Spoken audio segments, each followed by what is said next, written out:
con la mañanera. Y si me permite, mi buen amigo Antonio Toño Ruiz, vamos a iniciar por el principio, aunque suene raro. Vamos a iniciar con la mañanera, así como llegó el presidente Andrés Manuel López Obrador. Ya se ha hecho como una tradición que el presidente llega y abre la sesión a preguntas y respuestas. En esta ocasión hace su introducción y me parece interesante algunas de las declaraciones que da el presidente Andrés Manuel López Obrador, y en el transcurso del programa revisamos lo del tema de Colosio, porque promete seguir investigando el presidente Andrés Manuel López Obrador. Yo dejo esta ahí sobre la mesa. ¿Será que el presidente López Obrador también piensa como Alfonso Durazo, su secretario de Seguridad Pública, de que no se trató de un asesino solitario, que no creen en la versión del asesino solitario y por eso se compromete el presidente Andrés Manuel López Obrador? Bueno, eso va a ser más adelante. Primero lo primero. Así llegó el presidente Andrés Manuel López Obrador ahí al salón para su conferencia mañanera. Buenos días. Buenos días.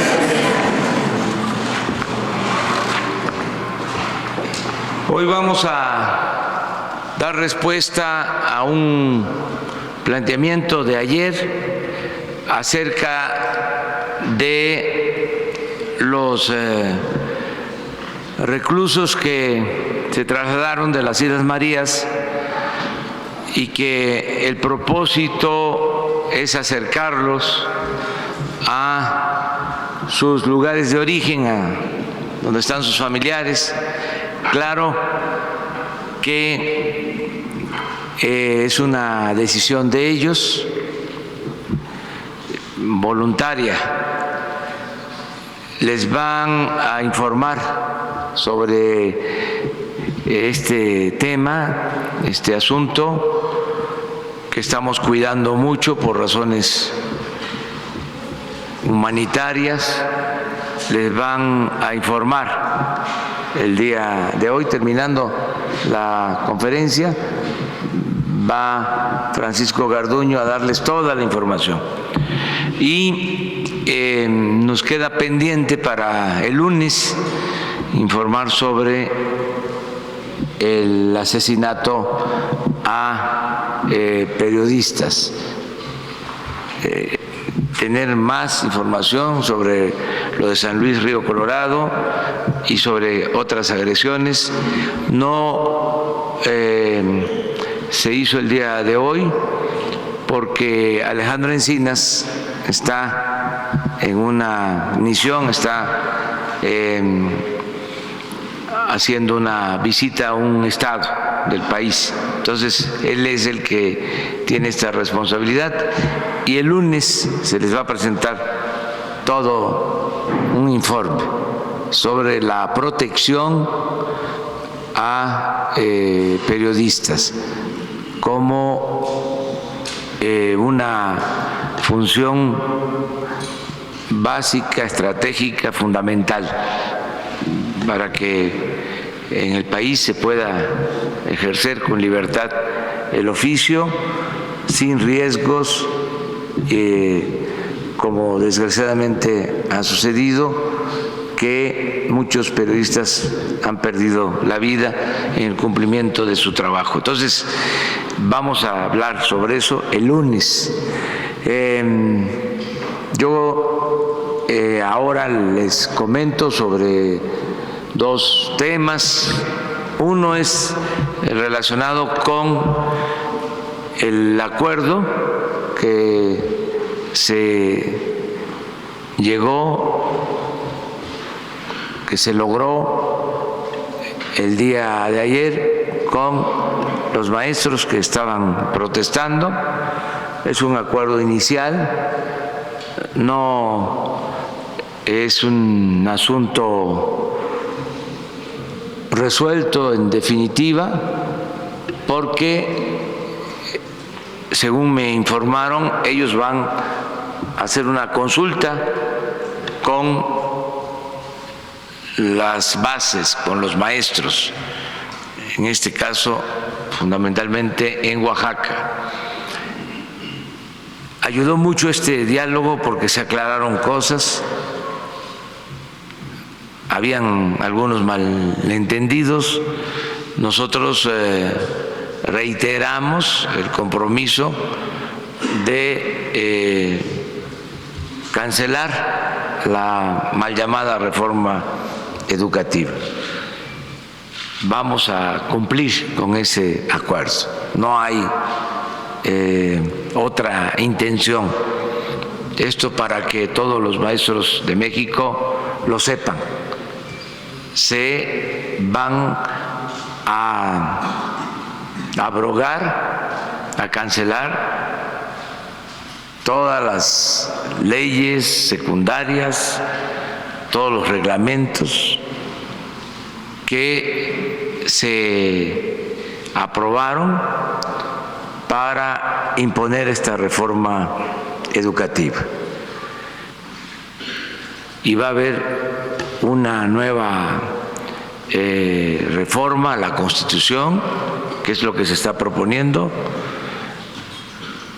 que tiene una dimensión completamente diferente. Es apoyar la educación pública, gratuita, de calidad, en todos los niveles escolares. Esto es educación gratuita, obligatoria, hasta el nivel superior. Y en la misma reforma constitucional se establece el derecho de los mexicanos a la educación.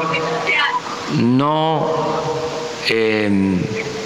hay nada punitivo, nada contrario a los maestros, a diferencia del trato que se les daba en los gobiernos anteriores. Nosotros vamos a respetar siempre a los maestros de México, porque no puede haber una verdadera reforma educativa sin los maestros. Y todo lo vamos a hacer. Mi querido Toño, hay que analizar estas declaraciones del presidente Andrés Manuel López Obrador, que en ese tono de respeto se han calmado las aguas nuevamente con el magisterio, al menos con los miembros de la Coordinadora Nacional de Trabajadores de la Educación, que incluso llevaron a suspender con sus protestas la sesión en la Cámara de Diputados hace un par de días. Con el diálogo, nuevamente el gobierno del presidente Andrés Manuel López Obrador les reitera que no van a seguir con esta mal llamada reforma educativa y que se va al cesto de la basura, y que se les va a dar el respeto, el reconocimiento, que no se les va a castigar. Creo que el mensaje es poderosísimo para todo México. Y te saludo con mucho gusto, mi querido Toño, mi buen amigo Antonio Toño Ruiz, en los controles de la nave allá en nuestros estudios en Chicago. Te saludo también con mucho gusto, Vicente. Y sí, en efecto, tenemos una, yo también le llamo así, y valga la redundancia, la mal llamada reforma educativa. Una reforma educativa con muchísimos asegúnes, con muchísimas irregularidades. Y mira, ayer hubo una encerrona entre la secretaria de Gobernación, Olga Sánchez Cordero, el secretario de Educación Pública, Esteban Moctezuma Barragán, y los líderes de la Coordinadora Nacional de Trabajadores de la Educación. En esta encerrona llegaron a un acuerdo, ¿no?, para que el magisterio participe directamente en el diseño de las leyes secundarias de esta reforma educativa, ¿no? La reforma educativa está. López Obrador dice que reitera, ¿no?, que se acaba, que ya no van a, que se acaba. La realidad es que van a hacer algunas modificaciones, y modificaciones interesantes a esta, uno de los parteaguas del sexenio infernal de Enrique Peña Nieto, Vicente. Tú eres el que está en el mañanero, ¿verdad? Sí. Sí, se está acercando la gente aquí en la Universidad Autónoma de Baja California a saludar, Toño. Disculpa. Creo que esto también es importante decirlo.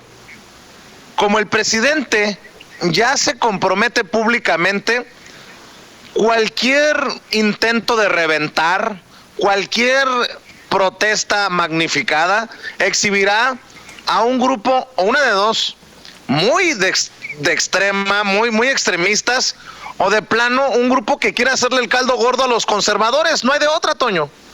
Sí, no, exactamente. Tú dices que esto podría pasar directamente con la coordinadora. Yo creo que no, yo creo que es la coordinadora ha estado luchando durante años y yo dudo mucho que tuvieran algún tipo de alianza con los más malvados de México, ¿no? Con los más poderosos. Es, Vicente, un sindicato que evidentemente no pertenece al Estado. Los sindicatos en México están creados única y exclusivamente, esa es la realidad en la ley, para hacer una forma de protección para los trabajadores e incluso para los patrones, ¿no? Hay sindicatos de patrones, hay sindicatos de trabajadores, hay agrupaciones. Eso, más bien, eso a nivel mundial. Lo que pasa en México, y lo hemos dicho aquí hasta el cansancio, es que la mayoría de los sindicatos o tienen un convenio muy fuerte, los líderes sindicales, con los patrones, con los dueños de las empresas o con el gobierno. Están completamente vinculados a estos. En el caso de la CENTE y el CENTE, la diferencia absoluta, el CENTE, el Sindicato Nacional de Trabajadores de la Educación, lo sabemos perfectamente, ¿no? O sea, fue ese el sindicato de la maestra Elbester Gordillo, estuvo tanto tiempo vinculado al PRI, vinculado al mismo gobierno, ¿no? Y la coordinadora sí se separa desde un principio, dice, no, punto pelota. La verdad es que nosotros no queremos nada que ver con estos. Y empiezan los encontronazos debido a la mal llamada reforma educativa. Yo creo que no, o sea, yo creo que sigue siendo legítima la protesta de la coordinadora, esa toma de la Cámara de Diputados, esa toma de la Cámara de Senadores y esa encerrona que tuvieron con la secretaria de Gobernación y el secretario de Educación Pública para llegar a ese acuerdo, para llegar a un acuerdo en el que pues evidentemente la coordinadora, porque tiene que ser así, participa en la toma de decisiones. Así es, Toño. A lo que yo me refiero es que si hay grupos del magisterio que suspenden el tránsito en vías del tren, como ocurrió en Michoacán, si revientan la sesión en la Cámara de Diputados, en este momento histórico, ¿qué es lo que piden? Que se abrogue la reforma educativa. Bueno, pues ya está el compromiso del gobierno del presidente Andrés Manuel López Obrador. Sí, Vicente, pero de ¿hay inmediato necesidad de esto? Sí, la verdad es que sí, han estado luchando por esto durante años. Esa es la realidad y son sindicalistas. Vamos a ponerlo así de claro.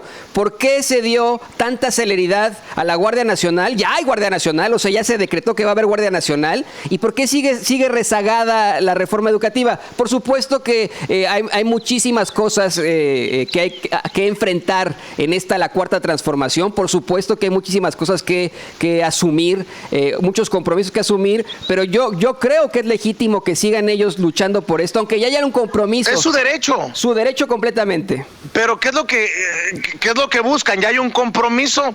Creo que lo que deben de pedir es un timeline, un tiempo para determinar que se cumpla lo que se ha establecido, pero de ahí a reventar las sesiones de la Cámara de Diputados o de intervenir vías, yo creo que estamos en otro nivel, ya estamos en otro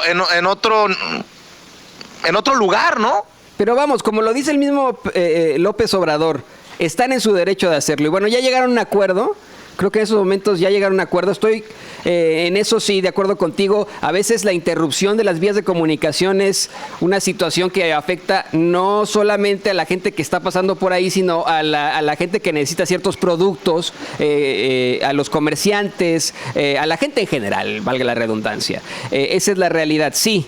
Sí, pero es una forma de presión por parte de la sociedad. Es la lucha civil, Vicente, en mi opinión, es la forma en la que nosotros los ciudadanos podemos, de la forma pacífica, de una forma absolutamente pacífica, exigir a un gobierno y están en su derecho. Ahora, tienes razón, ya hay un compromiso, pero creo que igual, mira, los padres de los desaparecidos de Ayotzinapa, los padres y familiares de todos los desaparecidos en México, tienen todo el derecho de seguir manifestándose porque no se les ha dado cuentas claras todavía. Yo también, o sea, no son omnipotentes en el gobierno. no son magos, no vamos a poder cambiar las cosas de la noche a la mañana, evidentemente, ¿no? Pero la gente tiene todavía todo el derecho de seguir exigiendo esa celeridad, esa rapidez para que sus casos sean escuchados y para que les den finalmente justicia después de decenas, después de décadas quise decir, décadas de injusticias, de desigualdad, de sexenios infernales como el de Enrique Peña Nieto. Muy bien, pues